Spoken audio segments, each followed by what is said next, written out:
Assalamualaikum warahmatullahi wabarakatuh. Perkenalkan, nama saya Ahmad Asnaman Amirullah, angkatan 22 2022 dari kelas PTIKE. Saya akan menjelaskan tentang dinamika dan tantangan identitas nasional. Yang pertama yaitu dinamika interaksi nasional di Indonesia terbagi menjadi 5, yaitu interaksi bangsa tanggal 15 Agustus 2005 melalui MUO, yaitu Memorandum of Understanding di Vantaa, Helsinki, Finlandia. Pemerintahan Indonesia berhasil secara damai mengajak gerakan Aceh Merdeka, yaitu GAM, untuk kembali bergabung dan setia memegang teguh kedaulatan bersama Negara Kesatuan Republik Indonesia, yaitu NKRI. Yang kedua adalah interaksi wilayah melalui Deklarasi de Juanda tanggal 13 Desember 1957. Pemerintahan Indonesia mengumumkan kedaulatan wilayah Indonesia, yakni lebar laut teritorial seluas 12 mil di ukuran garis yang menghubungkan titik-titik ujung yang terluas pada pulau-pulau negara Indonesia. Yang ketiga adalah interaksi nilai. Pengalaman memberikan Pancasila sebagai nilai interaksi terus-menerus dilakukan, misalnya melalui kegiatan pendidikan Pancasila dengan baik, mata kuliah di perguruan tinggi dan mata pelajaran di sekolah. Yang keempat adalah interaksi elit atau massa. Dinamika interaksi elit atau massa ditanda dengan seringnya pemimpin mendekati rakyatnya melalui berbagai kegiatan. Yang kelima adalah interaksi tingkah laku. Mewujudkan perilaku integratif dilakukan dengan pembentukan lembaga-lembaga politik dan pemerintahan termasuk birokrasi. Yang kedua adalah tantangan dalam membangun integrasi. Dalam dimensi horizontal, tantangan yang ada berkenaan dengan pembelaan horizontal yang berakar pada perbedaan suku, agama, ras, dan geografis. Sedangkan dalam dimensi vertikal, tantangan yang ada adalah berupa celah perbedaan antara elit dan massa. Dinamika dan tantangan identitas nasional. Yang pertama, dinamika interaksi nasional di Indonesia terbagi menjadi 5, yaitu interaksi bangsa. Pada tanggal 15 Agustus 2005 melalui MOU, yaitu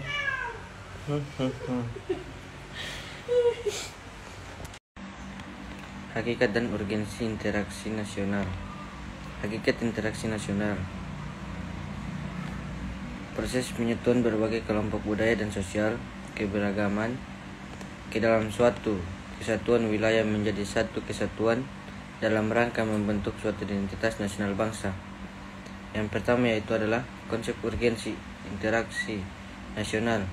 Interaksi nasional adalah suatu upaya proses untuk menyatukan perbedaan-perbedaan yang ada dalam suatu negara untuk menciptakan kekurangan dan kerukunan nasional.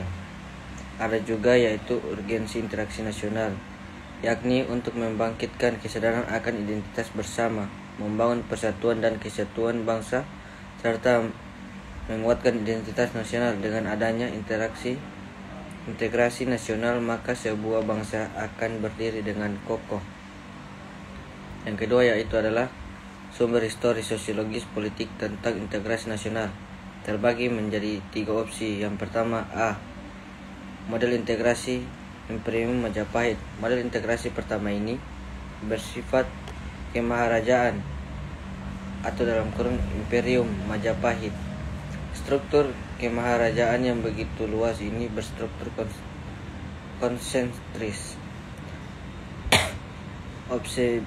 Opsi B yaitu model integrasi kolonial. Model integrasi kedua ini adalah tetap disebut dengan integrasi atas wilayah Hindia Belanda yang baru sepenuhnya dicapai pada awal abad ke-20 dengan wilayah yang terbang dari Sabang sampai Merauke. Opsi C yaitu Bangsa Integrasi Nasional Indonesia. Interaksi model ketiga ini dimaksud untuk membentuk kesatuan yang baru, yakni bangsa Indonesia yang merdeka, memiliki semangat kebangsaan nasionalisme yang baru atau kesadaran kebangsaan yang baru. Esensi dan urgensi integrasi nasional. Persamaan kepentingan kebutuhan untuk bekerja sama, serta konsensus tentang nilai-nilai tertentu dalam masyarakat merupakan potensi yang mengintegrasikan.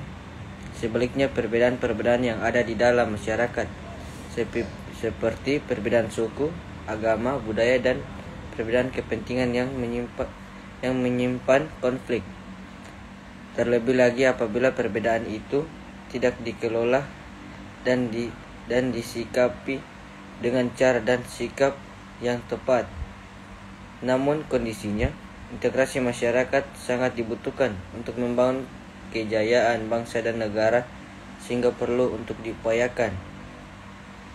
Kegagalan dan mewujudkan interaksi masyarakat ini berarti kegagalan untuk membangun kejayaan nasional, bahkan dapat mengancam kelangsungan hidup bangsa dan negara yang bersangkutan.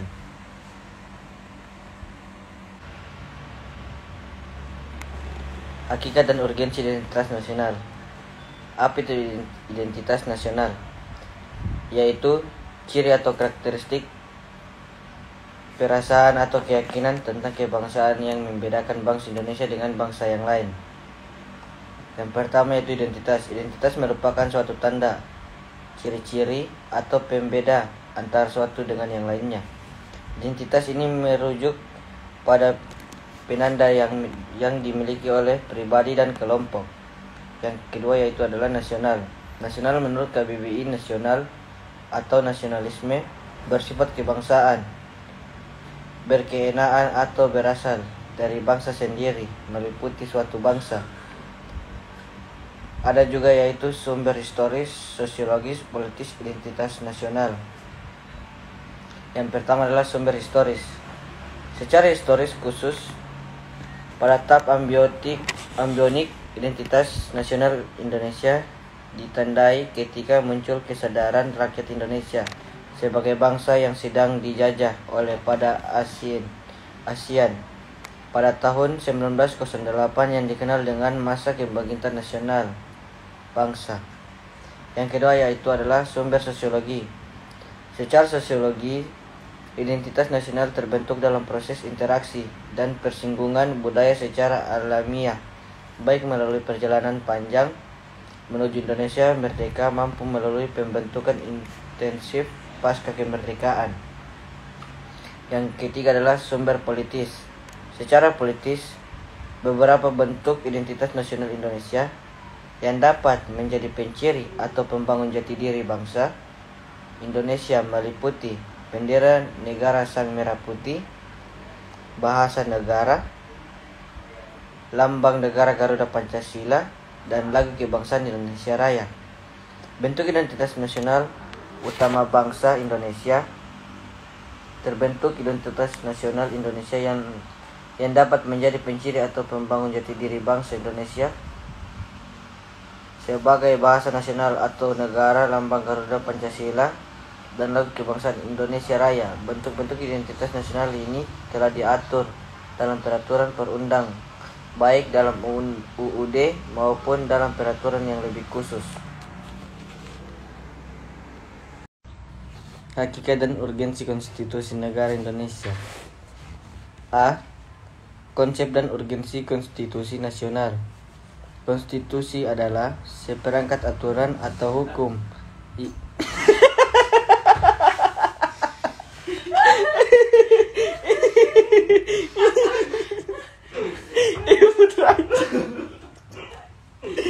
bisa dikat tuh gitu? Bisa dikat? Ya bisa itu lucu.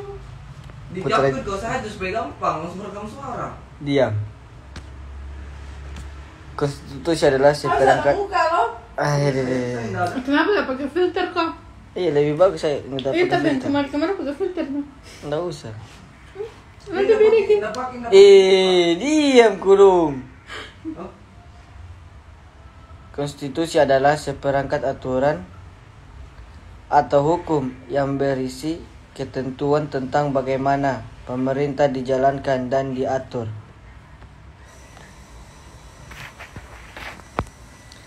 Satu, definisi konstitusi.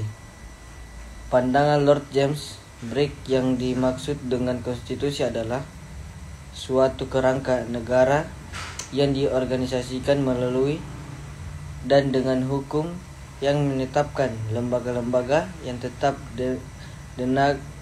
dengan mengakui fungsi-fungsi dan hak-haknya. Yang kedua yaitu fungsi konstitusi. Konstitusi berfungsi 1. Membatasi atau mengadilkan kekuasaan penguasaan dalam menjalankan kekuasaan sewenang-wenang. Memberi suatu rangka dasar hukum bagi perubahan masyarakat dicita-citakan terhadap rakyatnya. 3. Dijadikan landasan penyelenggaraan negara menurut suatu sistem ketatanegaraan tertentu yang dijunjung tinggi oleh seluruh warga negaranya. Yang 4. Menjamin hak asasi warga negara. B. Histori sosiologi dan politis tentang konstitusi negara Indonesia. Menurut Hobbes, manusia pada status natural bagaikan serigala yang artinya kuat mengalahkan yang lemah. Lalu timbul pandangan Lumonium contra omnes, perang semua lawan semua. Berdasarkan uraian dinamika dan tantangan identitas nasional terbagi menjadi 5. Yang pertama, tentang yang dihadapi terkait dengan Pancasila. Pancasila sulit dan dimarginalkan di dalam suatu kehidupan masyarakat Indonesia karena 1. Pancasila dijadikan sebagai kendaraan politik, dan 2. Adanya liberalisme politik. 3. Lahirnya desentralisasi atau otonomi daerah. Kedua, upaya menyadarkan bangsa Indonesia terhadap pentingnya identitas nasional, yaitu rendahnya pemahaman dan menurunnya kesadaran warga negara dalam bersikap dan berperilaku menggunakan nilai-nilai Pancasila dalam kehidupan berbangsa dan bernegara, khususnya pada era formasi bangsa Indonesia bagaikan berada dalam tahap disintegrasi karena tidak ada nilai-nilai yang menjadi pegangan bersama. Yang ketiga yaitu luntur dan munculnya rasa nasionalisme dan patriotisme. Bangsa Indonesia perlu didorong agar menjadi bangsa yang beretos kerja tinggi, rajin, tekun, ulet dan tidak malas, serta menjunjung tinggi nilai kejujuran. Yang keempat yaitu menghadapi tantangan terkait dengan masalah kecintaan terhadap bendera merah putih. Pada hakikatnya, semua unsur formal identitas nasional, baik yang berlangsung maupun secara tidak langsung diterapkan, perlu dipahami, diamalkan, dan diperlakukan sesuai dengan peraturan dan perundang yang berlaku.